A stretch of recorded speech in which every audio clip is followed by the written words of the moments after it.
So you're kind of one of the guys, one of the major pieces on this offensive line. Going into this game, what are some of the things that you guys are kind of looking at and improving on? Yeah, just playing more consistently and with better technique. That's just something we work on week in and week out, and that's something we especially have been working on this week. Against a team that gives up a lot of yards against the run, are you guys kind of emphasizing kind of the run, or kind of looking at a balanced attack going into this week? Yeah, I mean that's high level stuff, right? I think whatever our game plan is going into it, we trust it, believe it as an offense, and we're just going to go out there and execute to the best of our ability. What are some of the things that you saw in film from the D-line and the linebackers for Arizona State? Yeah, a bunch of great dudes and competitors by no means have those dudes hung it up or called it a season with all their coaching changes and stuff going on right now.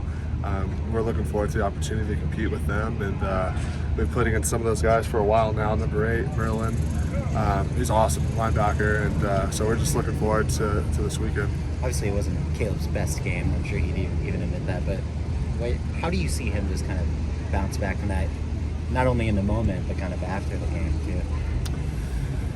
Yeah, I mean, he's always confident. Like he never seemed to. Yeah, lack of confidence has never been an issue with Caleb Williams. And I guess I didn't really realize kind of what was going on in the game on Saturday until after the fact, and kind of taking a step back and looking at the stats and everything. But never at one point in the game did he seem to be fearful or lose confidence. Right? He was just a leader for us and really helped get the offense going when we were struggling. Right? Especially like on those last couple drives when we did get in the end zone. I think he was a big part of that. You and Justin are the first and third highest graded guards on the West Coast by PFF. What goes into your relationship with him on and off the field? Yeah, Justin's one of my best friends. One of the most fierce competitors I know in my lifetime, at least. Love that kid with all my heart. Do anything for him. I know he'd do the same for me.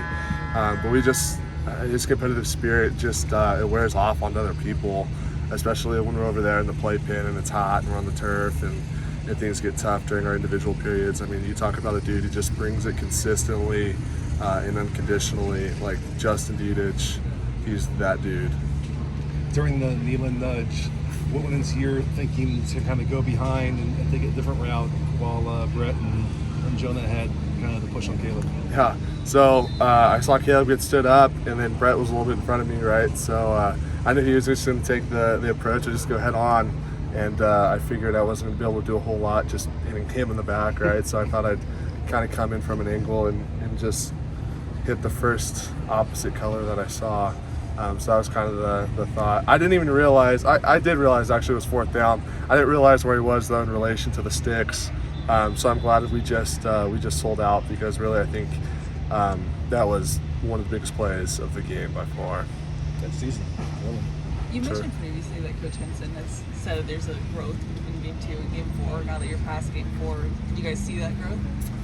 Yeah, I mean, definitely saw improvements Game 2 to 3, and then hats off to Oregon State. I mean, they really brought it, and respect to them, and it kind of it was eye-opening for us, and the revelation that we need to come back and just work on our technique, right, and just be more consistent in what we do out on the field. So I think that was kind of like the biggest takeaway from our game last weekend for the offensive line specifically.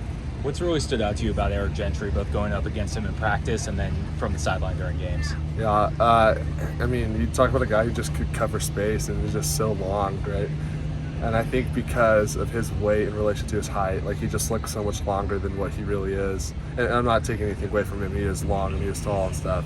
But seeing him just run out there, it's crazy how athletic he seems to be. Just, yeah, I mean, with his body, it's crazy. When he first got here, what was your first reaction? Did you know he was a linebacker? Yeah, so I just been giving him a hard time, and it's kind of been an ongoing joke. He didn't play against us last season, And so I always give him a hard time and say he was scared to go against me. So that's kind of our little thing that we joke about in the locker room. But yeah, no, I mean he's a phenomenal athlete. He's made a bunch of plays for us this season already. So we're super thankful for the addition of him and just kind of that the leadership he brings along to the defensive side of the ball. Do you get a sense for what this week is like for him against his former team? Has he talked about it? Is it a topic? I mean, sure, he's probably feeling emotional, right?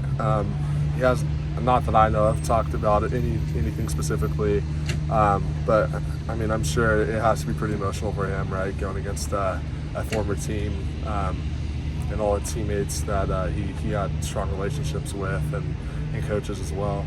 You mentioned leadership that he's shown. What are some examples of that? Yeah, I mean, just going out and making plays on the field, right? And I think that, like, just playing by example and just bringing along the defensive players for that perspective.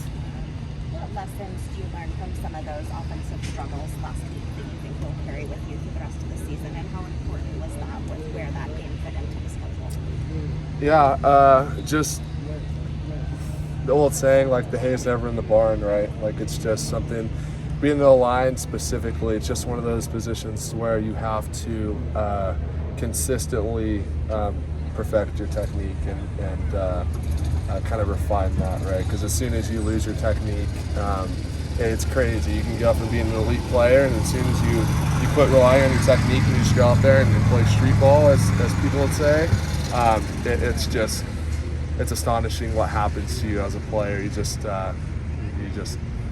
it's like you've never played the game before. So I think that's something that we're just, like I said, focusing on. And like you said, What was it about what Oregon State did that caused you guys to have some struggles with your technique? Yeah, I mean, it's tough to say. I think they just came out and their defensive coordinator put together a really good game plan. And I think they just came out and I mean, they played hard. I mean, like I said, hats off to them and respect to them for everything that they brought. Thanks, Andrew.